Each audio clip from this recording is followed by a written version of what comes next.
नमस्कार, आप सभी का स्वागत करता हूं अपने YouTube चैनल सुरेंद्र सिंह बोरा में।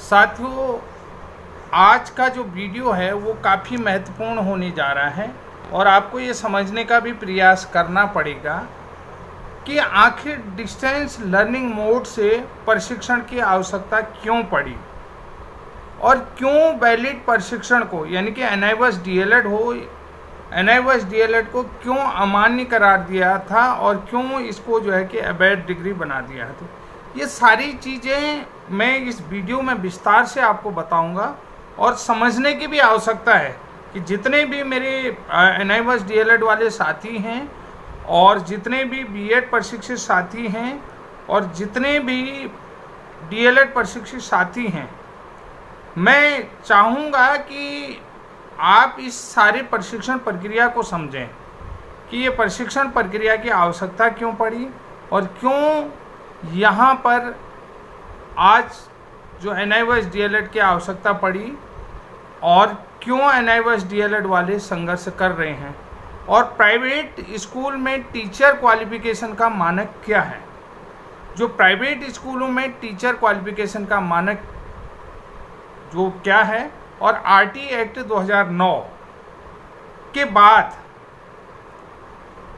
क्या उसमें ये चीज़ें रखी गई, RT एक्ट में क्या क्या चीज़ें रखी गई हैं, उन सारी चीज़ों को हम ध्यान से देखेंगे।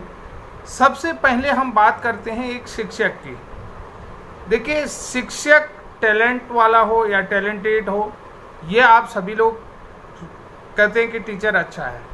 तो शिक्षक की गुणवत्ता निर्धारित करने के लिए कि यानी कि जो शिक्षक के अंदर टैलेंट हो पढ़ाने का, उस गुणवत्ता को इस टैलेंट को निर्धारित करने के लिए शिक्षक को प्रशिक्षित होना महत्वपूर्ण है। यानी कि एक जो विद्यालय का शिक्षक है उसका प्रशिक्षित होना अनिवार्य है। तो अप्रशिक्षित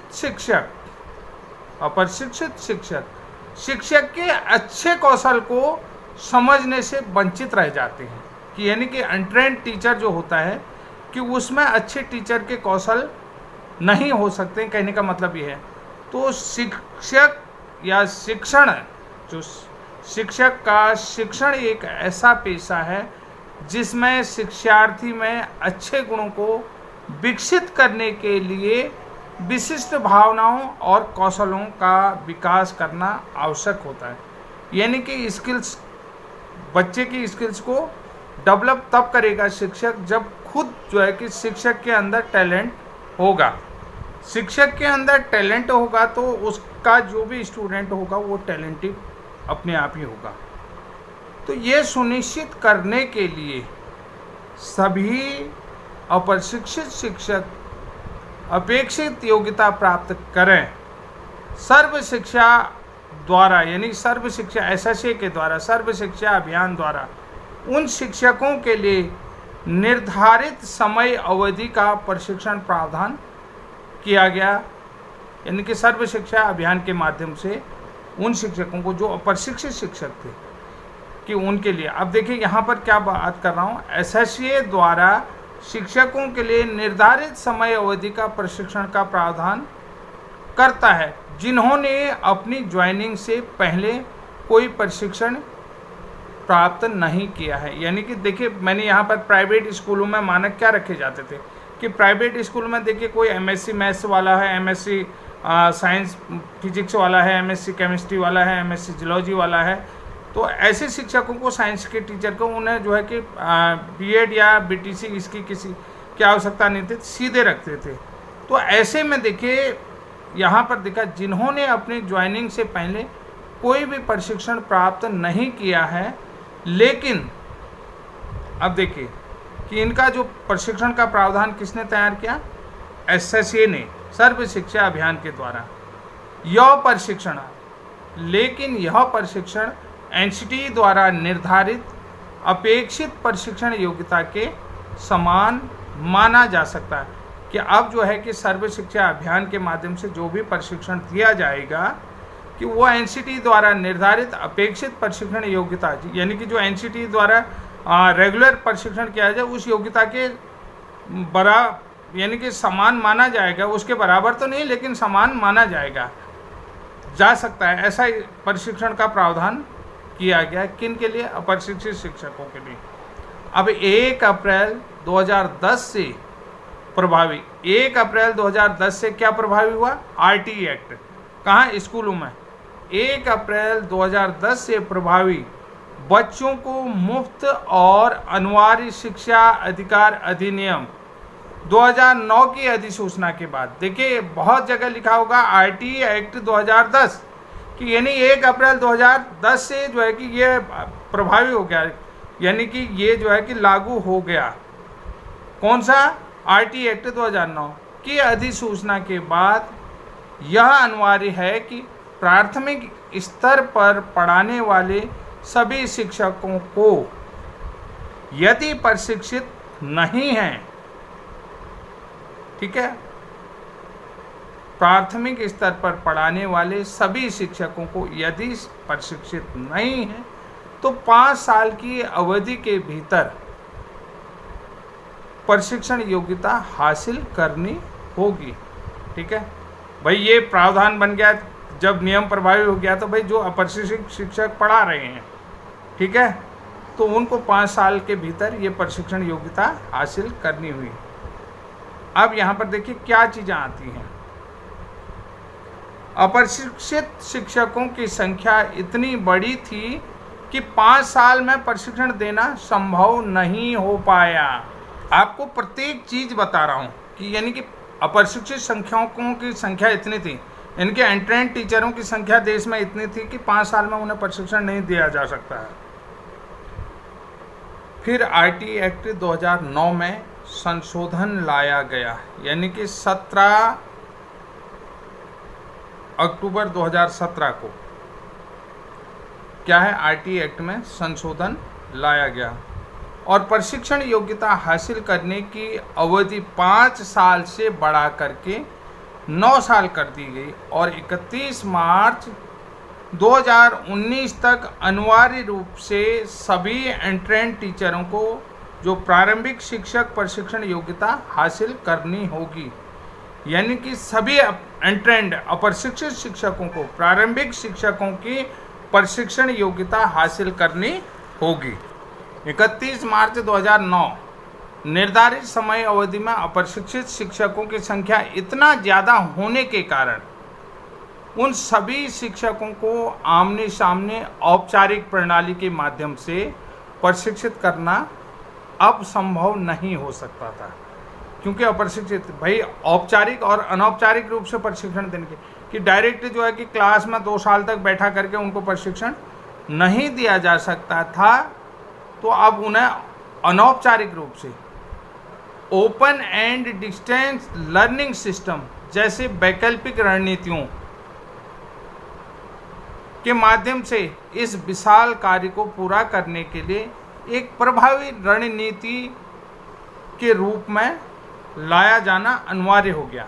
ठीक है, एक प्रभावी रणनीति। तो एनआईओएस संस्थान हो या इंदिरा गांधी ओपन यूनिवर्सिटी हो, जिन्होंने ये प्रशिक्षण को करवाने की जिम्मेदारी उठाई। देखिए, अब प्राथमिक विद्यालयों में पढ़ाने वाले अप्रशिक्षित शिक्षकों के लिए open and distance learning mode के माध्यम से एक प्रारंभिक शिक्षक प्रशिक्षण कार्यक्रम विकसित और कार्यान्वित करने का निर्णय लिया गया और सेवारत अप्रशिक्षित शिक्षकों के लिए संपूर्ण प्रशिक्षण की आवश्यकता बुनियादी सिद्धांतों पर निर्धारित की गई। तो साथियों, मैं यहाँ पर समझता हूँ कि क्यों डिस्टेंस लर्निंग की आवश्यकता पड़ी। मैंने कहा था आपको बताऊंगा, क्योंकि देखिए भाई, सीधी सी बात है कि देश में अप्रशिक्षित शिक्षकों की संख्या इतनी थी कि उन्हें औपचारिक रूप से कि यानी कि सीधे क्लासरूम में डायरेक्ट रेगुलर मोड से उनको प्रशिक्षित करना संभव नहीं हो पा रहा था। पहले तो 5 साल में का टाइम दिया गया था, फिर बढ़ा करके नहीं, तब जाके एनआईओएस और इग्नो के माध्यम से इनको प्रशिक्षित, ठीक है, open and distance learning system जैसी वैकल्पिक रणनीतियों के माध्यम से इनको प्रशिक्षित करने की जिम्मेदारी उठाई गई। तो साथियों, मैं समझता हूँ कि मैंने आपको बताया था कि इसको क्यों बढ़ाया, क्योंकि जो शिक्षा मित्र थे पहले साल 2012 से 2014 के बीच में उन्हें रेगुलर डीएलएड करवाया गया, यानी कि 2 साल के भीतर में। 5 साल में केवल 2 ही बैच निकल पाते, आप समझ रहे हैं, तीसरा बैच चल ही नहीं पाता। तो यहाँ पर इतने ज़्यादा, क्योंकि प्रत्येक डाइट में 50 लोगों को प्रशिक्षण दिया जाना था, यानी कि 100 या 50 लोग, तो शिक्षा मित्रों की संख्या ही इतनी ज़्यादा थी कि 100 तो एक ही ब्लॉक में थे। तो अब देखिए, ये जो बुनियादी सिद्धांतों पर प्रशिक्षण की आवश्यकता निर्धारित की गई, तो उसमें देखिए बहुत सारी चीज़ें होती हैं, जैसे सभी बच्चों के लिए बाल मैत्रीपूर्ण एवं बाधा मुक्त शिक्षा को बढ़ावा देना, ये भी प्रशिक्षण का हिस्सा था। बाल केंद्रित शैक्षणिक प्रक्रियाओं को बढ़ावा देना, जिससे अनुभवात्मक शिक्षण और अन्वेषण, पूछताछ, खोज आदि के लिए जो है कि गतिविधियाँ हो सकें। ये सारी चीज़ें एनसीएफ 2005 पर आधारित विभिन्न विषय क्षेत्रों पर शिक्षण अधिगम प्रक्रियाओं का सुविधाजनक बनाने के लिए हमारी सभी योजनाओं का मार्गदर्शन करना और 5 प्रमुख मार्गदर्शक सिद्धांतों पर केंद्रित रहा था। ठीक है, जैसे ज्ञान को स्कूल के बाहर के जीवन से जोड़ना, रटंत्र प्रणाली से छुटकारा पाना, पाठ्यक्रम को समृद्ध बनाना, पाठ्यपुस्तकों में जो है कि गतिविधियाँ आदि, परीक्षाओं को अधिक लचीला बनाना और कक्षा में नवीन एकीकृत करना, यानी कि नवीन चीज़ों को जोड़ना, ये बहुत सारी चीज़ें इस पाठ्यक्रम की हिस्सा रही। अब देखिए, प्रशिक्षण में बहुत सारी चीज़ें हैं। सतत एवं व्यापक मूल्यांकन वाला, जो सतत मूल्यांकन प्रणाली के लिए जो है कि मूल्यांकन प्रणाली को बढ़ावा देना, शिक्षक की तैयारियाँ। आरटीई एक्ट में देखिए शारीरिक दंड और शिक्षकों द्वारा निजी ट्यूशन में प्रतिबंध लगाना, ये बहुत सारी चीज़ें इस प्रशिक्षण के हिस्सा थी, जिन चीज़ों के लिए जो है कि आज आप कहते हो कि ना अनिवार्य रूप से जो है कि द्विवर्षीय डिप्लोमा इन एलिमेंट्री ही प्राइमरी में टीचर रह सकता है। तो ये प्रशिक्षण के हिस्से थे, जिनको सबसे बड़ी चीज़ मैं आपको यहाँ पर ये बताना चाह रहा हूँ कि डिस्टेंस लर्निंग की आवश्यकता क्यों पड़ी। जिसको कह रहे हैं कि आपका कोर्स 18 महीने का है, मैं कह रहा हूँ कि ये प्रशिक्षण एसएसए के द्वारा 60 दिनों के लिए ही निर्धारित किया था, 60 डेज के लिए, 60 दिन में ये प्रशिक्षण पूरा करना था। ये एक प्रक्रिया बनी थी, 60 दिन के भीतर कि द्विवर्षीय डिप्लोमा इन एलिमेंट्री जो है कि कोर्स पूरा करवाना है, कि वो औपचारिक रूप से नहीं, देखिए औपचारिक रूप से उसको नहीं दिया जा सकता था, इसलिए जो है कि डिस्टेंस लर्निंग मोड से, ओडीएल मोड से, डिस्टेंस लर्निंग मोड से इस प्रशिक्षण को 60 दिन के भीतर बैच वाइज कंप्लीट करवाना था। लेकिन यहाँ पर तो 18 महीने का प्रशिक्षण दिया है।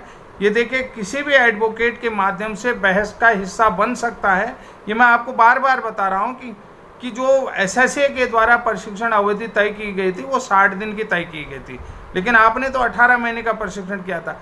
और सरकार ने ठीक उसी तरह से डिस्टेंस लर्निंग की आवश्यकता क्यों पड़ी, ये भी सरकार को बताने की ज़रूरत है। ये भी कोर्ट को बतवाने की ज़रूरत है कि सरकार कोर्ट को बताए कि हम जो है कि औपचारिक रूप से, ठीक है, ये प्रशिक्षण नहीं करवा सकते थे, रेगुलर मोड पर नहीं करवा सकते थे।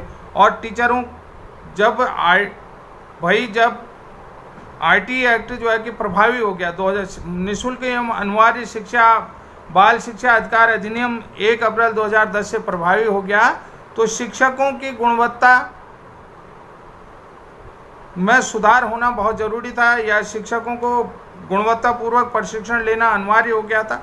जिन्होंने जो है कि ज्वाइनिंग जो अप्रशिक्षित है, ज्वाइनिंग से पहले अप्रशिक्षित है, उन शिक्षकों को प्रशिक्षित करना भी अनिवार्य रूप से था। ये महत्वपूर्ण चीज़ें रही हैं। और मैं आप सभी लोगों से कहता हूं कि पूरे देश के एनआईओएस डीएलएड वाले से कहना चाहता हूं कि ये सारी चीज़ें आपकी समझ में आ रही होंगी और समझ भी रहे होंगे कि किस तरीके से क्या क्या नियम बनाने। तो देखिए भाई, सबसे पहले देखिए, ये प्रशिक्षण में शिक्षकों की जो विविधता है उसको समझने और संबोधित करने में उनको सक्षम बनाना था, कि जो टीचर्स की स्किल्स होती हैं उसमें विविधता हो, नवाचार हो, इनोवेशन हो, और शिक्षक जो है कि आगे आकर के फ्रंट में आकर के, मतलब यानी कि नेतृत्व विकास होना चाहिए कि वो संबोधित कर सके। ठीक है, गुणवत्ता में, मतलब जो बच्चे पढ़ रहे हैं क्लासरूम में, उन बच्चों की गुणवत्ता में सुधार होना चाहिए, कि उनका जो पढ़ने लिखने की जो भी पठन पाठ्यक्रम है उसमें गुणवत्ता होना। विद्यालय में बाल मैत्री, बाल केंद्रित प्रक्रिया को बढ़ावा देना था, यानी कि उन क्षमताओं को विकसित करना था कि बच्चे जो है कॉम्प्रिहेंसिव एजुकेशन को प्राप्त कर सकें, और उपयुक्त शिक्षण अधिगम प्रक्रियाओं से परिचित कराना, जैसे जो भी TLM है, टीचिंग एड्स हैं, इन सारी प्रक्रियाओं से उन्हें उपयुक्त जो भी शिक्षण अधिगम प्रक्रियाएं हैं उनसे अवगत कराना है। जैसे कोई भी स्किल्स कौशल विकास के माध्यम से आप कुछ भी बना रहे हैं, जैसे क्राफ्ट कला है, इन चीज़ों के लिए शिक्षक को प्रशिक्षित होना जरूरी था कि ताकि बच्चों के अंदर इन चीज़ों से इनोवेशन लाना चाहिए और बच्चे अपनी समस्या से, यानी कि समस्या समाधान और नेतृत्व कौशल विकसित हो। टीचर को इतना प्रशिक्षित होना चाहिए कि जो बच्चे अपनी समस्या है, बच्चों के प्रॉब्लम है, अगर किसी समस्या से बच्चा जूझ रहा था वो उस समस्या का समाधान कर सके और नेतृत्व कौशल विकसित कर सके कि हाँ, इससे ओवरकम ऐसे किया जा सकता। और इसके अलावा बाल अधिकारों की सुरक्षा में योगदान, ये भी इस प्रशिक्षण का हिस्सा रहा है। ये सारी चीज़ें मैं आपको प्रशिक्षण के हिस्से की बात बता रहा हूँ कि इन चीज़ों के लिए ज़रूरी था ये प्रशिक्षण देना, और ये रेगुलर मोड में दे पाना संभव नहीं था। RT एक्ट का देखिए, अब मैं आपको सीधे से विस्तार से समरी आपको बता देता हूँ। देखिए 1 अप्रैल 2010 से RT एक्ट जो है कि निःशुल्क एवं अनिवार्य बाल शिक्षा अधिकार अधिनियम के प्रभावी होने से देश में जहाँ जहाँ पर जो है कि अप्रशिक्षित शिक्षक थे उनको प्रशिक्षण देना जरूरी था। ठीक है, अब देखिए डिस्टेंस मोड की ज़रूरत क्यों पड़ी। देखिए RT एक्ट लागू होने के कारण से जो है कि औपचारिक रूप से इन टीचरों को सीधे प्रशिक्षण नहीं दिया जा सकता रेगुलर मोड में, क्योंकि अप्रशिक्षित शिक्षकों की संख्या इतनी ज़्यादा थी, तो इसलिए जो है कि डिस्टेंस लर्निंग मोड का यूज किया गया, अनौपचारिक। ठीक हो गया, ये सारी चीज़ें आपको समझ। और इस प्रशिक्षण की जिम्मेदारी किसने ली थी।